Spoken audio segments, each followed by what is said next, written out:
Go on, mate. Yeah, like, is this the Arsenal up and down thing? Is this the game they're gonna win 5-1 and everyone is gonna get gassed? We're back. We're winning the league, and Gunnarson's gonna jump up and down and tell me we're catching Liverpool. Liverpool are falling apart. Or this was a game like just a flash. No, Mo, we take it one game at a time. We keep it relaxed. One game at a time. One game at a time. Don't backtrack now.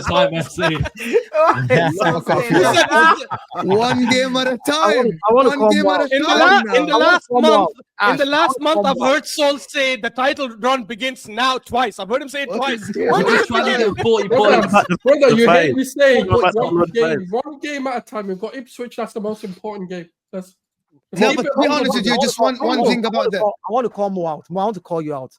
Yeah, you why? said to me a few weeks ago, you said to me one-on-one that Arsenal cannot score except through set pieces, and you cannot rely on it. Yeah. He didn't say that. Hold on. You said that to me one-on-one. You said it to me. You said the only way you guys know how to score is set pieces, and because you cannot get set pieces, you're not going to win games. And I said to you, you use set pieces whenever you play a team where you're unable to score, and it's part of a tool, right? Now, in all the games we've played in recent times, how many of our goals have been set pieces? By the way, Mo also said before Mo responds, when I told Mo, according to the Premier League website, we are ranked first for big chances created. He said the Premier League website is not updated. I just checked it, by the way. We had 5 big chances in this game. It was 43. It's just gone up to 48 immediately after the game. So, why do you guys lie now? Why do you lie? Guys, over to Mo. Why do you lie, Dayo? You are over 40 years old with a lot of kids. Don't teach them to lie. I never said that. I said Arteta is holding you back. And after the last game, Gabriel Jesus, you did a show with me. Souls did a show with me. And I said he must start Gabriel Jesus because he makes run. And don't interrupt me. Don't interrupt me. Don't interrupt me. Dayo. Don't interrupt me. You're already rattled because I called you lies. You're already rattled. I'm not lying. You're starting to interrupt me. You're already rattled. What it is, Dio's kids are watching. They now realize they can start lying because Daddy did. No, he's calling me a liar when I'm talking about 3 streams ago that you and I had on your show. I'm not talking about the last one we had. 3 streams ago. What did I tell you, Dio? What did I tell you? What did I tell you? What did I tell you? Okay, say exactly what I said. Arteta is holding them back. You said that 2 streams ago. 3 streams ago. Mo, I'm talking about. Mo did say that, to be fair. He's like, Dio's like, 3 streams ago you said this, and I literally said Arteta's holding you back. Let me now elaborate. Okay, that was a joke, guys, between me and Dio. We're friends. Don't worry about it. To be honest with you guys, today is exactly what I wanted Arsenal to do when Gabriel Jesus making the runs, occupying spaces, holding the ball. It's not Kai Havertz.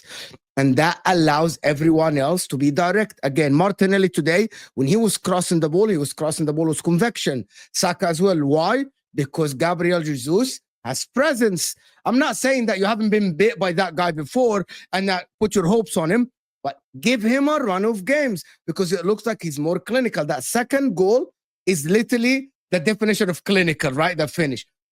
All I said is that the slowness of Arsenal, and I think it's because Kai Havertz is outside the 18 a lot, is hindering Arsenal. Today, with Gabriel Jesus, you looked more quick, more fluid. Even at 1-1, you still went direct. You're not looking for corners, by the way. You're looking to cross the ball with conviction. It's all about Arteta, guys. Why do you guys why Arsenal fans hate to admit this? But everyone that goes to games say that. Everyone is. No, I'm going to tell you the difference today. How quick was the passing today? How direct was the wingers trying to cross the ball? How direct were the passes forward from Partey and Odegaard instead of sideways and backwards? That is different. Everyone was telling me before that, oh, we're so controlled. We don't know why, Mo. Why are we so controlled? Why is Arteta holding us back? Let us play. And today, they let you play. Even at 1-1, your head is not down. Yes, you made a couple of mistakes. 2-1, you're quick. 3-1, you're quick. And by the way, there is a spell of the game at 3-1 where Arsenal, there's a 10 minutes of the game, you had the 80% position. That didn't happen before at 3-1. At Yeah, 3-1, but Mo, can I ask you you a still question, control position. Yeah, go ahead. I'll ask you a question. Do you not think that that's more to do with the mentality of the players as opposed to the manager? Because I do understand that manager would like control, but I also think like sometimes I see so many instances, for instance, and I'm a big Odegaard fan, for instance. He will receive the ball on a half turn, and his first instance will be to turn round back and recycle the ball. I don't believe a manager is going to tell a player to receive the ball in those areas and turn backwards and pass the ball back. I think the opposite. I'll just I need to answer this. Let me go. I want to answer. I think the opposite. Your point? Yeah, I think the opposite. Managers from outside tell players to calm, recycle. I play football. I know exactly what is this. They tell them in the lecture before the game, guys, we're looking for more control the ball today. Don't play risky passes. Please play the passes only if they are 90 to 95% completion. Don't play any risky between the guys, 50-50. I want to have control of the ball all the time. That is exactly what managers say. I will say this too. What I'm asking is this. What I'm just trying to ask is, of course, he might say that throughout the game, but there are instances where you break lines and you get the ball into dangerous areas. Now, I don't believe there is a manager out there or a manager out there who's managing a top club is going to tell them when you get the ball in the attack and third to turn around, and you've got an ability to create a goal scoring opportunity to not do Pep Guardiola. Okay, literally, hold on. Literally Pep Guardiola. Pep Guardiola. At Barcelona, they used to stop crossing the ball, right, in favor of control, and they would go recycle. I agree in the phases of the game. That's what Arteta's told them to do. But Arteta's also come out in press conferences after the game when he's been questioned, why have you not let the leashes go? He said, I've told the players to attack. And you can see on the touchline, he's like, come on, like move the ball, and then just not doing it. So but you know why I disagree, Souls? Because there's evidence of that last season. I think Terry and Mo both said this last season. I was thinking the same thing. You remember the first half, we were playing really slow and conserved, and it looked like we were trying to preserve energy for the second half, which evidently it was the case, because second half after Dubai, we started attacking, we started pressing, we started committing 4 or 5 people forward when we were going forward. I think he wanted to do the exact same thing this season, where he starts the first half slightly conservative to make sure players are not burnt out. In my opinion, and this is just a theory, I think after seeing the results of Fulham and Everton when Liverpool dropped points and we also ended up dropping points, I think he decided to start that slightly earlier than expected, because the way we played against Crystal Palace, forget today, even the League Cup game, the way we played against Crystal Palace first and second half, the way we were moving the ball quick and committing people forward, getting 4 or 5 people inside the box and trying to get into transition really quick, that is not a player suddenly switching mentality. That's clearly instructions where he's like, hey, you guys go forward, right? commit take forward, risks, take risks, try to dribble. Martinelli today tried to dribble, guys. Try to dribble to the line. That through ball Odegaard did. That through ball Odegaard did against Crystal Palace in the Carabao Cup game. He had many opportunities to do it in the first half of the season, which he didn't do. Can I ask a question? So you're saying when the manager says conserve energy first half of the season, he's saying don't attack. That's not what I don't think. No. No, he's not saying not attack. He's saying slow build up. You're doing a footy judge Mo now. We're doing a footy judge Mo. You're twisting my words. No, I'm not twisting. I'm asking. I said it again before I spoke. I said I want to ask. I don't understand.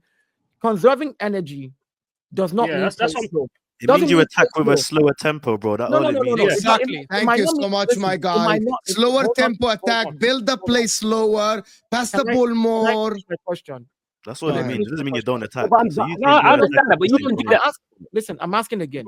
We talked about how Odegaard receives the ball on the half turn and recycles the ball. But when he receives the ball on the half turn, he sees that Saka has already gone when he can release Saka. So Saka is onside.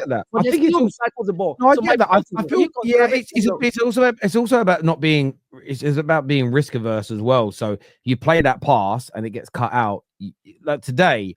Well, you have the ability to. I get that, but you deserve having the ability, but it's still high risk.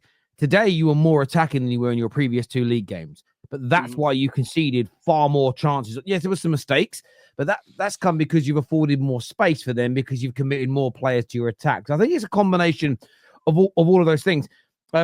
Just want to give a shout out to our title sponsors on the show today, Saily. If you don't know who Saily are, they're powered by NordVPN, and they are an amazing eSIM provider. So if you're going traveling, if you've got a family member going traveling, or they live in a different country, sign up now with a 15% discount courtesy of the Football Terrace, where you can, again, you don't want to be getting into an airport and you're getting dragged aside by some random you don't know saying, do you want a SIM card? Do you want a SIM card? Putting it into your phone. There's so much dodginess, so much fraud that goes on.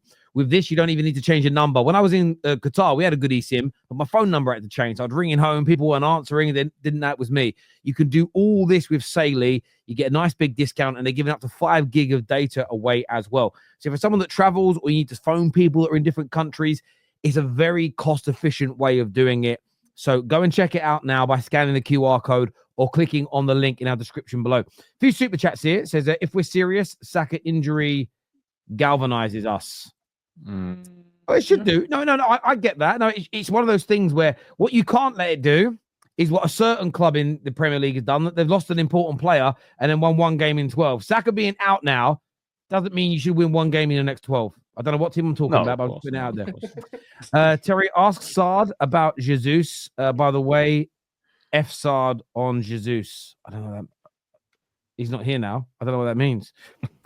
Souls is that speech. Sard has been saying that Jesus is like waste of space and what? Okay. And stuff. Souls, is that speech for Arsenal or Forest? Well, it's clearly for Liverpool, isn't it? By the way, Forest are doing well. I ran back. Who called me out? Ask Sard about Jesus. Yeah. So let me just break this down for you, Kenny. Big up to Kenny, of course. Kenny, let me break this down for you. A little purple patch is not going to surprise me or make me believe that this guy has changed at all. Yeah? He's had 2 good games, but apart from that, before, I still remember the Bolton game. I still remember when this guy had clear-cut chances in front of goal, bro, and didn't score. So let's not sit here and let's not put our head in the sand and think, oh my God, it's all rosy. It's all sunshine and rainbows, guys. Because Jesus has suddenly decided to start scoring goals. But you wouldn't want Havertz to start again. That's the question, right? You wouldn't want Havertz to start again. To be honest, until Jesus' form goes bad, right? So hold on, you're talking to the wrong guy because I actually wanted Jay-Z. I actually wanted Havertz to start today at striker. But anyway, I'm talking to the right guy then. So I'm talking to the right guy. So you still want Havertz to start up top? You know what? Now I've kind of can I speak? Can I speak? Yeah, go ahead. Shukran, Habibi. Shukran. Actually, now I've kind of, I want to give him a chance now. What does that mean? Does that mean be calm, slow down? What does that mean? Let's see what he does. I'm not gonna sit here and glaze Jesus and say, oh my God, he's changed. This guy's turned a corner. The R9 regen is coming now. Oh my God, he's reaching his levels. The prime goal scorer. We're not gonna do that yet. But he's given bionic knees, isn't it? That's all it is. He's doing okay. He's doing okay. Do you know what I mean? That's all I'm saying. Okay. Shombe here says, where has this fraud been? They win, he shows up. Gunnar Souls is irrelevant. He's always here, bro. Next week. So irrelevant, you donated $5, lad. Come on now. Thank you, Shombe. I love you, bro. I do love you. Look, I want to thank